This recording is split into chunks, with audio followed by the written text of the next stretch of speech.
রাত যখন একদম চুপচাপ হয়ে যায়, ঠিক তখনই কিছু জিনিস জেগে ওঠে। আপনি কি কখনো এমন কিছু পড়ে দেখেছেন যেটা আর খুলে ফেলা যায় না? স্বাগতম হরর বাংলা চ্যানেলে। আজকের গল্প অভিশপ্ত আংটি। একটা আংটি যেটা শুধু আঙুলে না, আত্মায় গেঁথে যায়। সেদিন রাতটা অদ্ভুত ছিল। চারদিকে এমন একটা নীরবতা, মনে হচ্ছিল কেউ যেন শ্বাস আটকে আছে।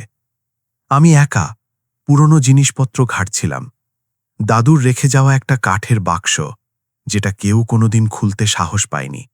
কেন জানি না, আজ হঠাৎ সেটা খুলতে ইচ্ছে হলো। বাক্সটা খুলতেই ঠান্ডা একটা বাতাস বেরোলো, যেন ভেতরে কেউ বন্দী ছিল এতদিন। ভেতরে অনেক পুরনো চিঠি, হলুদ হয়ে যাওয়া ছবি, আর এক কোণায় রাখা একটা ছোট কালো বাক্স। ওটা দেখেই বুকের ভেতর কেমন যেন ধক করে উঠল। ধীরে ধীরে খুললাম, আর ভেতরে যা ছিল, একটা আংটি, কালো ধাতুর, মাঝখানে লাল পাথর। কিন্তু ওটা কোনো সাধারণ পাথর না, ওটা যেন নূর ছিল। আমি চোখ কচলালাম। না, সত্যিই পাথরটা যেন ভিতর থেকে ধুকপুক করছে, যেন একটা হৃৎপিণ্ড। হঠাৎ পেছন থেকে একটা ফিসফিস আওয়াজ, ওটা ধরিস না। আমি ঝটকা খেয়ে ঘুরে দাঁড়ালাম। কেউ নেই, ঘর একদম ফাঁকা, কিন্তু আমার শরীরের লোম দাঁড়িয়ে গেছে। আমি আবার আংটির দিকে তাকালাম। এবার স্পষ্ট শুনতে পেলাম, পর, আমাকে পর। আমার হাত নিজে থেকেই এগিয়ে গেল। আমি থামাতে চাইলাম, পারলাম না। ধীরে ধীরে আংটিটা আঙুলে পড়লাম, আর ঠিক তখনই ধপ করে সব লাইট বন্ধ। পুরো ঘর অন্ধকার, শুধু আংটির লাল পাথরটা জ্বলছে, একটা ভয়ঙ্কর লাল আলো। আমার কানে ভেসে আসলো অনেকগুলো কণ্ঠ একসাথে, ধন্যবাদ। আমি চিৎকার করতে গেলাম, কিন্তু গলা বন্ধ, শ্বাস নিতে কষ্ট হচ্ছে। হঠাৎ মনে হলো কেউ আমার ঘাড়ের পেছনে নিঃশ্বাস ফেলছে, ঠান্ডা, বরফের মতো ঠান্ডা। আমি ধীরে ধীরে পেছনে তাকালাম, কেউ নেই। কিন্তু আয়নার দিকে তাকাতেই আমার বুক হিম হয়ে গেল। আয়নার ভেতরে আমি একা না, আমার পেছনে দাঁড়িয়ে আছে একটা লম্বা ছায়া। তার মাথা বাঁকা, চোখের জায়গায় শুধু কালো গর্ত, আর মুখটা অস্বাভাবিকভাবে বড়, যেন ছিঁড়ে গেছে। আমি দ্রুত ঘুরে দাঁড়ালাম, কেউ নেই। আবার আয়নার দিকে তাকালাম। এবার ছায়াটা একদম আমার কানের কাছে।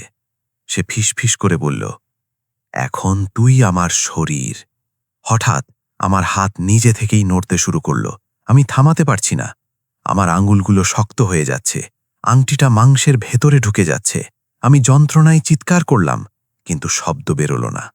হঠাৎ আমার চোখ নিজেরাই বন্ধ হয়ে গেল, আর আমি দেখতে শুরু করলাম। কিন্তু সেটা আমার ঘর না, একটা অন্ধকার জায়গা। চারদিকে অনেকগুলো মানুষ, তাদের হাত বাঁধা, চোখে ভয়। মাঝখানে দাঁড়িয়ে আছে একটা মানুষ, তার হাতে একই আংটি। সে এক এক করে সবাইকে মেরে ফেলছে, আর প্রতিবার আংটিটা লাল হয়ে জ্বলছে। সে শেষে নিজের হাত কেটে ফেলল আর বলল, এটা কখনো মরবে না। আমি হঠাৎ চোখ খুললাম, হাঁপাচ্ছি। ঘর আবার আগের মতো, কিন্তু আমি একা না। আমার সামনে দাঁড়িয়ে আছে সেই ছায়াটা। এবার সে পুরো স্পষ্ট, তার শরীর ভাঙা, হাত উল্টো দিকে বাঁকানো, আর তার আঙুলে নেই কোনো চামড়া, শুধু হাড়। সে ধীরে ধীরে আমার দিকে এগিয়ে আসছে।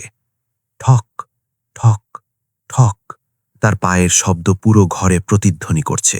আমি পিছিয়ে যেতে লাগলাম, দরজায় ধাক্কা দিলাম, খুলছে না। হঠাৎ সে থেমে গেল। তার মাথা একদম 180 ডিগ্রি ঘুরে গেল, আর সে হাসতে লাগল, একটা বিকৃত, অমানুষিক হাসি। তারপর সে হঠাৎ দৌড়ে আমার দিকে এলো। আমি চোখ বন্ধ করে ফেললাম, ভাবলাম এবার শেষ, কিন্তু কিছু হলো না। চোখ খুলে দেখি ঘর ফাঁকা, কেউ নেই, সব শান্ত। আমি হাঁপাতে হাঁপাতে বসে পড়লাম।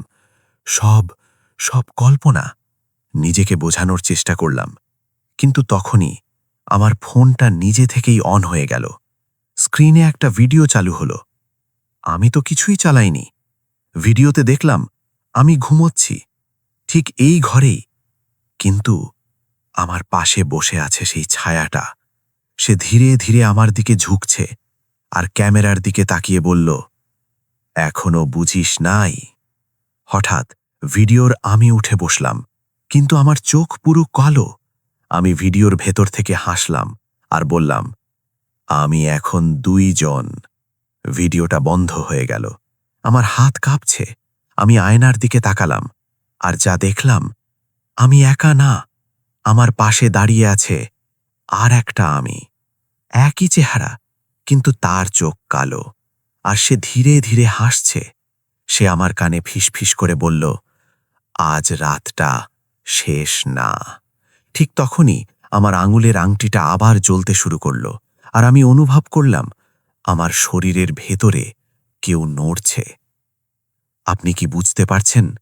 আংটিটা শুধু একটা জিনিস না, এটা একটা দরজা, যেখানে একবার ঢুকলে ফিরে আসা যায় না। পরবর্তী অংশে সে কি নিজের শরীর ফিরে পাবে, নাকি তার ভেতরের অন্যটা পুরো দখল নিয়ে নেবে?